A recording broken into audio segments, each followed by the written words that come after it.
Welcome to জিএমইসি। আজকের আলোচনার বিষয় সাফিক্স ও প্রিফিক্স দিয়ে পরীক্ষায় যে প্রশ্ন থাকে সেখানে ভার্ব ব্যবহার করার নিয়ম। আশা করি ভিডিওটি প্রথম থেকে শেষ পর্যন্ত দেখবেন। দয়া করে চ্যানেলটি সাবস্ক্রাইব করতে ভুলবেন না।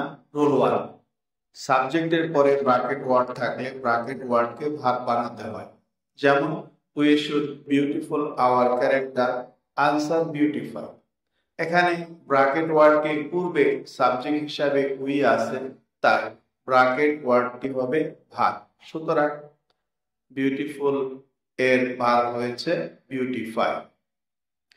রুল 2, সাবজেক্ট প্লাস মডালের পরে ব্র্যাকেট ওয়ার্ড থাকলে ব্র্যাকেট ওয়ার্ডকে ভার্ব বানাতে হবে।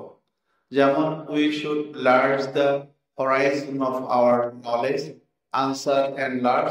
এখানে সাবজেক্ট প্লাস মডালের পরে ব্র্যাকেট ওয়ার্ড হিসাবে লার্জ আছে, তাই ব্র্যাকেট ওয়ার্ডটি ভার্ব হবে। সুতরাং লার্জের ভার্ব হয়েছে এনলার্জ। রুল 3, প্যাসিভ ভয়েসের ক্ষেত্রে সাবজেক্ট প্লাস বি ভার্বের পরে ব্র্যাকেট ওয়ার্ড থাকলে ব্র্যাকেট ওয়ার্ডকে পাস্ট পার্টিসিপল অর্থাৎ V3 বানাতে হবে। যেমন the patient was hospital yesterday, answer hospitalised.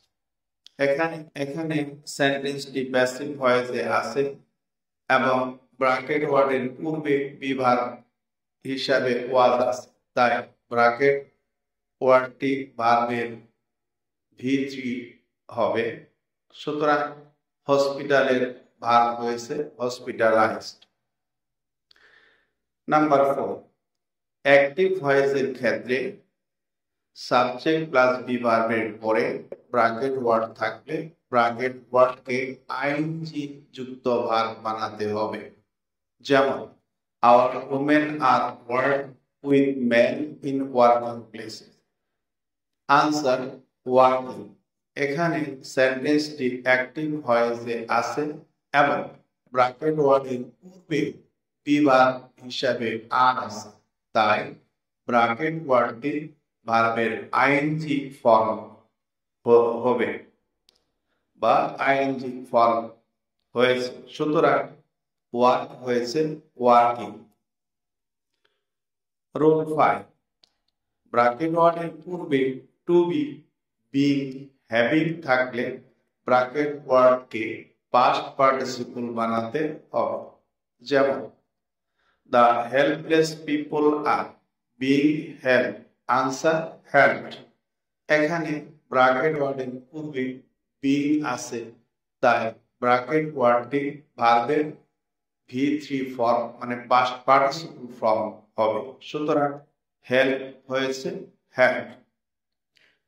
Rule 6, bracket ওয়ার্ডের পূর্বে টু অথবা ইন অর্ডার টু থাকলে ব্র্যাকেট ওয়ার্ডকে ভার্ব প্রেজেন্ট ফর্ম বানাতে হবে। যেমন in order to beautiful the house we need much money, answer beautify. এখানে ব্র্যাকেট ওয়ার্ডের পূর্বে ইন অর্ডার টু আছে, তাই ব্র্যাকেট ওয়ার্ডটি ভার্বের V1 ফর্ম অর্থাৎ ভার্বের প্রেজেন্ট ফর্ম হবে। সুতরাং বিউটিফুল হয়েছে বিউটিফাই। সূত্র অনুসারে যদি ব্র্যাকেট ওয়ার্ডটি ভার্ব হিসাবে দেওয়া থাকে তবে ওই ভার্বকে নেগেটিভ ভার্বে পরিণত করতে হবে। যেমন we import garments, answer we export garments. ভিডিওটি ভালো লাগলে লাইক, কমেন্ট ও শেয়ার দিয়ে সঙ্গে থাকবেন। Thanks for watching. পরবর্তী ভিডিও দেখার আমন্ত্রণ থাকবে।